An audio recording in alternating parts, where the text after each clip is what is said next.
Let's bring in retired four-star General Jack Keane, former Army Vice Chief of Staff, the chairman of the Institute for the Study of War, and Fox News senior strategic analyst. General, it's great to have you with us. And I do want to get your thoughts on what we just heard about that strike. But I really want to begin with what we're doing. We just showed everyone at home the amassing of naval ships in the region. We've got 15,000 troops in the region as well right now. You know, President Trump, according to reporting in Reuters and the Miami Herald, offered Maduro on a phone call safe passage if he resigns immediately. They reported that Trump rejected Maduro's request for global amnesty and that he rejected Maduro's request to retain military control in return for free elections. The pressure is on him. What's your assessment of this situation right now, General? Yeah, well, strategically, what I think is occurring here, the president has made up his mind, looking at South America and Latin America in general, which is the source of so much of the narco trafficking, the poison that's coming into our country, to include fentanyl, which has horrific death rates in the country, to take a very comprehensive approach to it. So for fentanyl, they've gone to China and told China to stop it. They did it in the first administration, too, but China did it anyway. China has agreed to stop it, and that goes into Mexico and to manufacturing centers there and produces the fentanyl drug that's killed so many Americans. That is part of the plan here. The other plan is pressure on Colombia, pressure on other countries to shut down their narco trafficking, and we're putting more military presence to interfere with it. What we're seeing here is a very visible problem with one country and its leader, because the government and Maduro and narco trafficking are one and the same. And that is the reality here. And so that's what you see here. This show of force, this military there, is not there to kill speedboats. It's there to demonstrate to Maduro that it's in your best interest to voluntarily leave. The president has already made up his mind, I believe, that regime change is what is called for here. And so our viewers understand. In 1989, President George H.W. Bush directed a regime change in Panama of Noriega.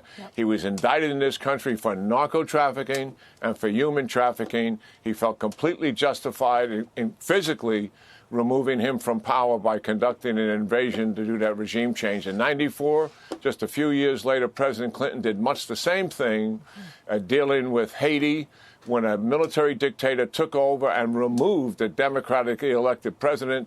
The mission was to restore that democratically elected president to power. That was Aristide. Presidents have acted strongly in the Western Hemisphere dealing with the regime change because they know if they don't take it, it affects the security of the American people. And that's what people got to get their heads around here.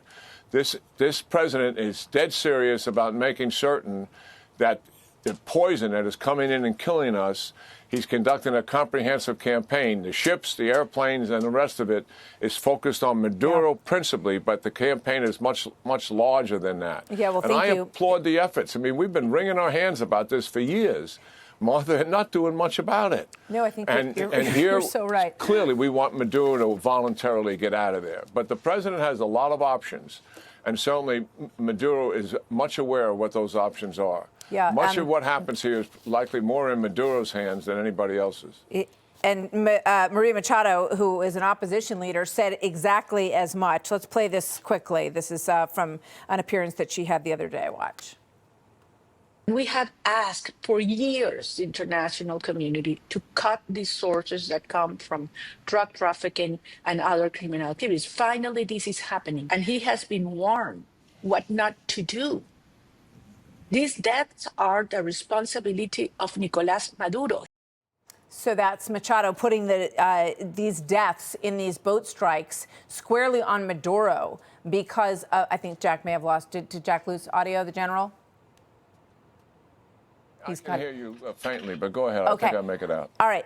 So we just played Machado saying all of these deaths in these boat strikes fall squarely on the shoulders of Maduro, in her opinion. She's the Nobel Prize-winning opposition leader. I just want to ask you quickly on the way out here, General, if you can hear me okay, your thoughts on this issue of the strike. Jackie Heinrich just got us up to speed on the reporting there with regard to the Secretary of War's decision and the admiral who made the decision in the moment on those boat strikes on September 2nd.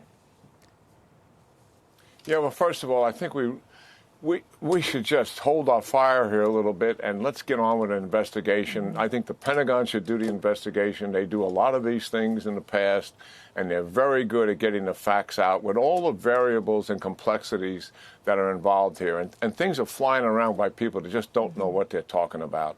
A couple of examples. If you have an operation on the ground, then you have wounded soldiers as a result of it. Of course, we don't kill those wounded soldiers because we're in control. Actually, the obligation is to take them prisoner, and after our wounded is treated, treat those as wounded and evacuate them. But these are isolated events. Airstrikes done sometimes on the ground or sometimes at sea, and there's nobody there in control of the situation. So if the target is people or it's a facility, and both of those are important, the objective is to kill the people and destroy the facility. If the target is a boat and people, the mission is to destroy the boat and kill the people. In about 25% of these kind of attacks, we do reattack. Either if the facility was the objective, to destroy the rest of the facility. If the people is the objective, to kill the rest of the people. That's just the reality of what we're dealing with. And people got to get their head around this, and they're misinterpreting what is taking place here. And certainly, when we reattack on the ground or at sea, many of those people are obviously, they may have been armed, but they're going to be in a disarrayed state. But the target is the people. And if we can't get to those people and take them prisoner, then I think the commander is likely acting properly. But I don't even know all the facts and circumstances, Sure. Certainly. I'm just basing it on my years of experience. Well, we need an investigation here. And I just wish people would hold their emotions and their fire and let that take place. Very good advice. As always, General, thank you so much for being here. And I apologize. I know we had a little bit of audio issue. I hope you could hear everything okay. But we heard you.